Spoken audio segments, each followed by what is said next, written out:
deuxième message caché. Let's go. Bah c'est dégueulasse. Géraud, ça va mieux ton genou? Non, chat.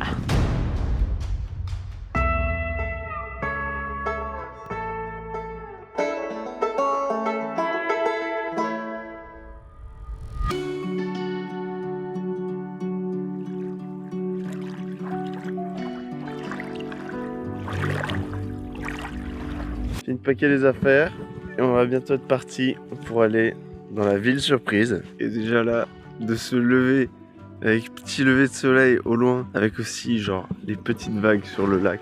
Vraiment, dites-vous, on a dormi avec ça comme bruit.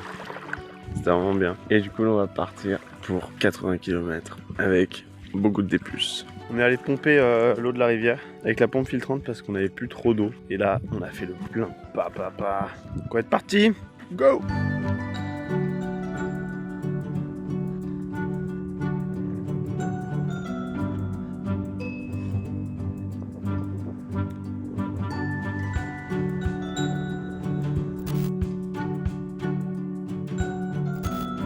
Bon, les montées à vélo, c'est pas ce qu'il y a de plus simple, mais quand en plus t'as un tiers de ton poids en sacoche, c'est pas mal pire.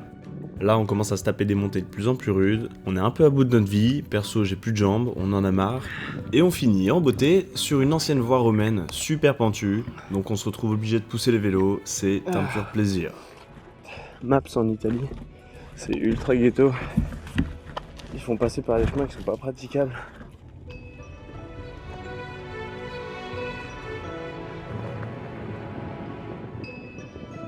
C'est tellement cool la montagne quand même. Un petit café là. Ah putain ouais.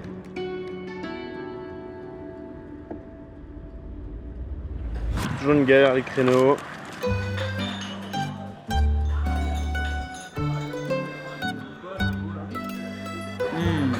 Chocolate caldo. Orange juice. 12 bornes ce matin avec 230 de dénivelé positif.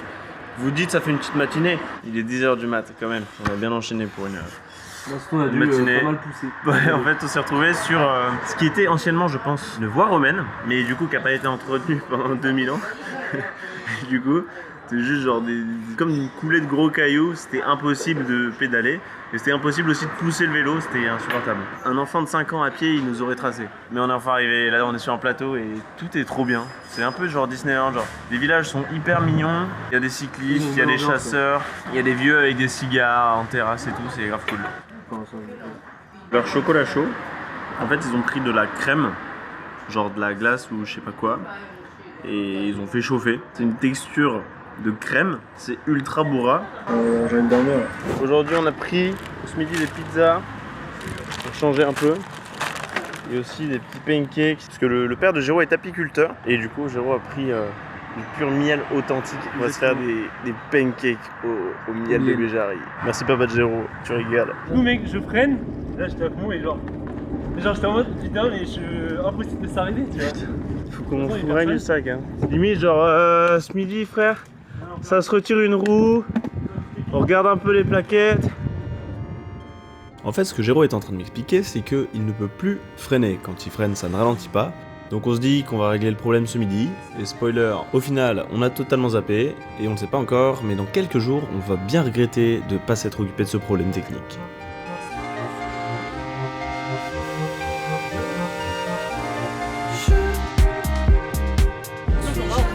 C'est noisé ça.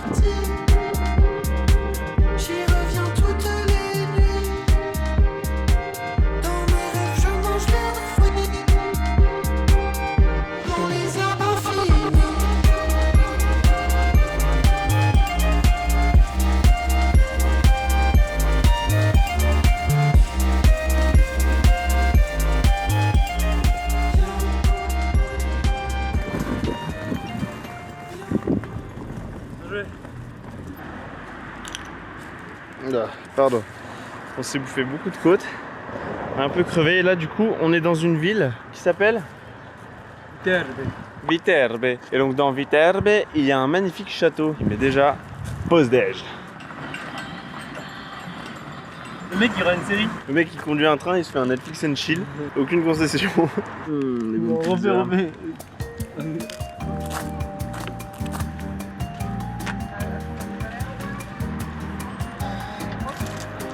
Bon, c'est assez dingue parce que cette ville, elle était juste sur notre route et au final, je viens de faire quelques recherches dessus et je suis tombé sur des sacrées pépites. Cette ville a accueilli, comme aujourd'hui le Vatican et comme par le passé aussi Avignon, le Palais des Papes. C'est-à-dire que ça a été genre la résidence des papes. Plus tard, la ville a été excommuniée. Je savais même pas qu'on pouvait excommunier une ville. De base, on était juste en mode, c'est une ville fortifiée un peu sympa. Il y a un passé assez complet quand même. Bon, ce que je raconte n'est pas tout à fait vrai, donc revenons un peu en arrière. En raison de sa proximité avec Rome, Viterbe, la ville dans laquelle on est, a été choisie à plusieurs reprises comme résidence temporaire des papes lors de périodes de crise. Mais elle est surtout célèbre pour le rôle qu'elle a joué lors d'un événement majeur de l'histoire de l'Église catholique.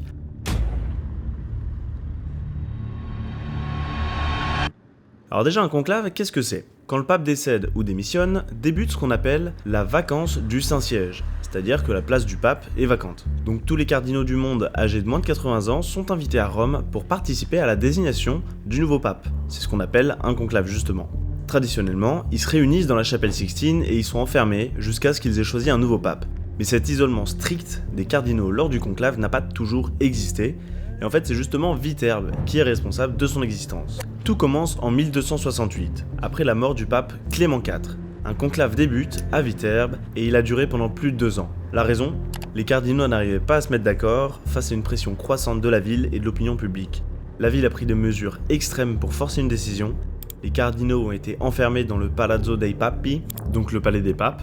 Les 20 cardinaux n'arrivant pas à se mettre d'accord, la ville les rationne en limitant leur alimentation à du pain et du vin pour leur faire accélérer leur prise de décision. Et ils iront même jusqu'à démonter une partie du toit du palais pour les exposer à la pluie, au froid et à la chaleur. L'église après coup a totalement désapprouvé cette intervention radicale, ce qui a failli entraîner l'excommunion de la ville. Bon, c'est pas vraiment l'excommunion d'une ville, mais c'est l'excommunion de toutes les personnes un peu importantes de cette ville.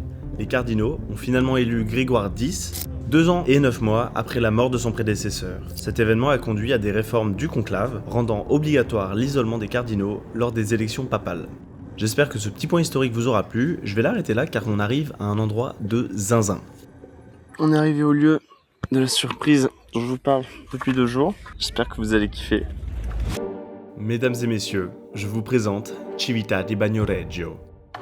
C'est une cité antique du 6e siècle avant notre ère, bâtie par les Étrusques sur une colline volcanique. Sa position défensive unique a poussé les Romains à développer son architecture et son économie. Aujourd'hui, elle est connue sous le nom de la ville qui meurt, parce que les tremblements de terre et l'érosion des falaises qui la soutiennent mettent en péril sa pérennité.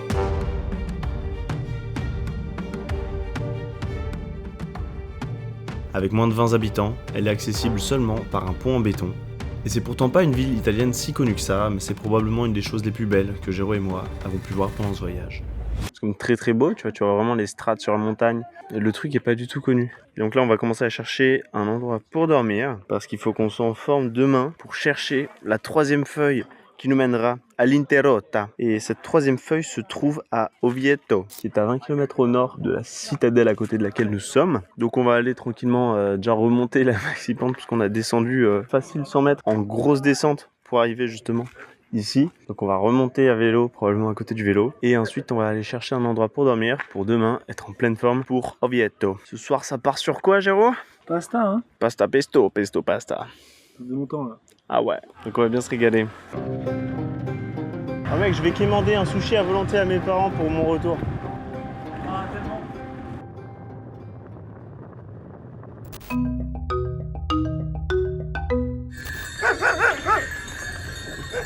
Non, faut faire gaffe. Oh non, faut que j'aime pas. T'inquiète gars, on conduit chill. Déjà c'est pas des patous, si tu regardes ils sont petits, ils sont mignons. Bon, un truc à savoir sur Géraud, il a peur des gros chiens, alors que ça fait 15 ans qu'il a un teckel chez ses parents.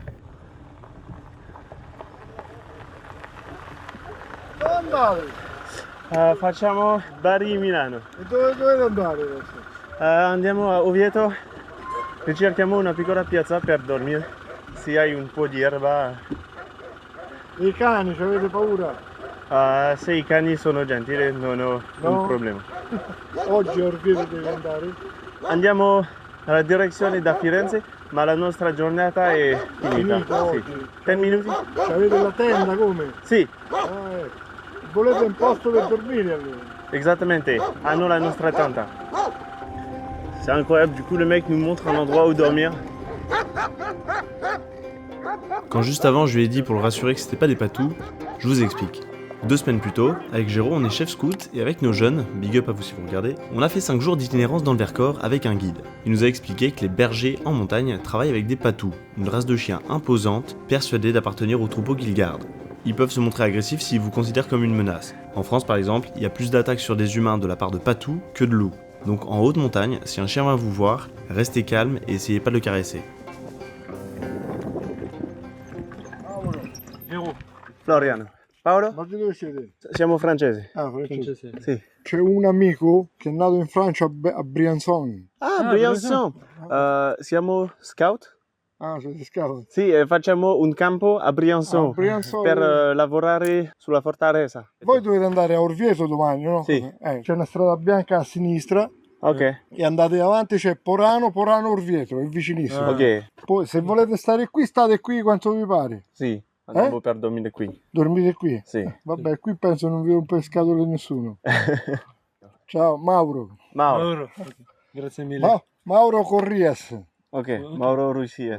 Corrias. Corries. Io sono sardo, in Sardegna. Grazie mille. Grazie mille. Ciao, niente. On a assez d'eau, bah, c'est bon. Euh, Moi j'ai une bouteille pleine. moi j'ai une bouteille pleine ici. Ah, mais bon. On a Ouais. deux en plus. Ah oui. Ouais. Après un court échange avec ce fermier, le mec nous donne accès à son champ. Donc tout ça c'est pour nous. On voit des montagnes et tout. Donc on est très contents. Il est quelle heure Géraud? 17h30. 7h30, très bon moment pour trouver un endroit. On est comme des Parfait, princes là. frère. On va être trop bien. On a vraiment une belle vue. On se rend pas forcément compte avec la caméra parce que c'est une courte focale grand angle. 16 mm, ça ouvre à 2.6. Donc en termes de diaph c'est quand même pas mal dilaté. Donc là on va monter la tente, préparer le repas et ce soir c'est nouilles pesto.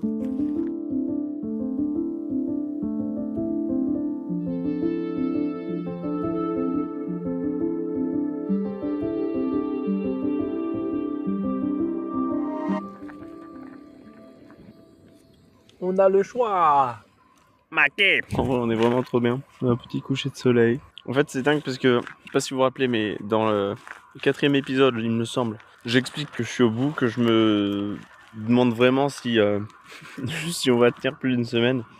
Et si ça va arriver au bout et si on va avoir un bon souvenir de tout ça parce que c'était horrible. Et là, ça fait 2 jours. C'est les meilleures journées. En fait, depuis ce jour-là, ça fait que aller de mieux en mieux. Tout est plus simple. On a beaucoup plus pris le truc en main. On se lève beaucoup plus tôt. Du coup, on fait des bonnes bornes. Et on est moins frustré. On fait plus que ce qu'on prévoit. C'est trop bien. Petit coucher de soleil. Ça va manger des bonnes pâtes. On est bien. On a encore battu un record. Il est 19h38. On a fini le repas. Ma grand-mère, à la maison de retraite à Sceaux, n'a même pas commencé à souper. Et nous, on est déjà sur le point d'aller au dodo. Et ça, je pense qu'on peut en être fiers. À demain pour un autre épisode. C'est super froid. Un 3e indice, une 3e feuille. Pogacar! Possiamo dormire nel campo?